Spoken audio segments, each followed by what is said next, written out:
আমরা যারা প্রার্থী আছি সকল প্রার্থীদের বিরুদ্ধে ক্রমাগত প্রপাগান্ডা। আমি আপনাদেরকে একটা কাজ দিয়েছিলাম, আমাদের ফেসবুক আইডি গুলোতে গিয়ে কমেন্ট সেকশন একটু চেক করা। সে কমেন্ট সেকশন যদি একটু চেক করেন, প্রত্যেকটা কমেন্ট সেকশন সেটা হচ্ছে বট ফোর্স চালাই। বট ফোর্স কারা চালায় সেটা আপনারা জানেন। প্রত্যেকটা আইডি তারা আমাদের বাপ মা ধরে আমাদের বোনদেরকে যে ভাষায়, অশ্রাব্য ভাষায়, তাদের নিজেদের আইডি থেকে এবং তাদের ফেক আইডি থেকে, বট আইডি থেকে যেভাবে তারা অশ্লীল ভাষায় যে শব্দচয়নগুলো করে, সেগুলো ঢাকা বিশ্ববিদ্যালয়ের শিক্ষার্থী হিসাবে আমরা শব্দচয়ন করতে চাই না। তো আমরা এই ধরনের সিন্ডিকেটেড প্রপাগান্ডার প্রতিবাদ জানাই। আমরা মনে করি ঢাকা বিশ্ববিদ্যালয়ের আমরা যারা শিক্ষার্থীরা আছি, আমরা যারা প্রার্থীরা আছি, আমাদের সবাইকে দায়িত্বশীল আচরণ করা দরকার।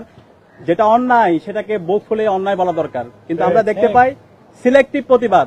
যখন আমার বোন সাবিকুন্নাহা তামান্নার উপর যখন সাইবার বুলিং হয়, অথবা আফসানার উপর যখন সাইবার বুলিং হয়, যখন উম্মে সালমার উপর সাইবার বুলিং হয়, অথবা ফাতিমা তাসনিম জুমার উপর সাইবার বুলিং হয়, তখন ওটাকে জাস্টিফাই দেওয়া হয়, তখন তাদেরকে শিবির বলে ফ্রেমিং করা হয়।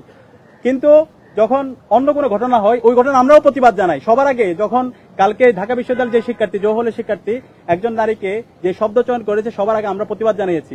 আমরা বিশ্ববিদ্যালয় প্রশাসনের সাথে কথা বলেছি এবং আমরা লিখিত অভিযোগ দিয়েছি প্রক্টরের কাছে, যেন দ্রুত সময়ের মধ্যে তার বিরুদ্ধে ব্যবস্থা নেওয়া হয়। কিন্তু আমরা দেখতে পেয়েছি তাকে দায় মুক্তি দেওয়ার জন্য সকল গ্রুপ ঐক্যবদ্ধ হয়ে গিয়েছে।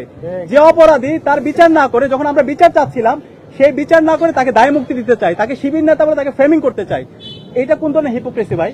গত 16 বছরে হাসিনা তো এই ধরনের এই যে ন্যারেটিভ, এই ধরনের যে আদারিং, এই ধরনের যে হচ্ছে প্রপাগান্ডার মাধ্যমে তো সে টিকেছিল। আপনারা কি আবার হাসিনার পথ বেছে নিলেন? আমরা এই ধরনের ন্যাক্কারজনক যে ঘটনা, যে এই সমস্ত বুদ্ধিজীবী, সোকল বুদ্ধিজীবী যারা নিজেদেরকে দাবি করে, যারা এই ধরনের হিপোক্রেসি করছেন, আপনাদের ভণ্ডামি জাতির কাছে পরিষ্কার হয়ে গেছে।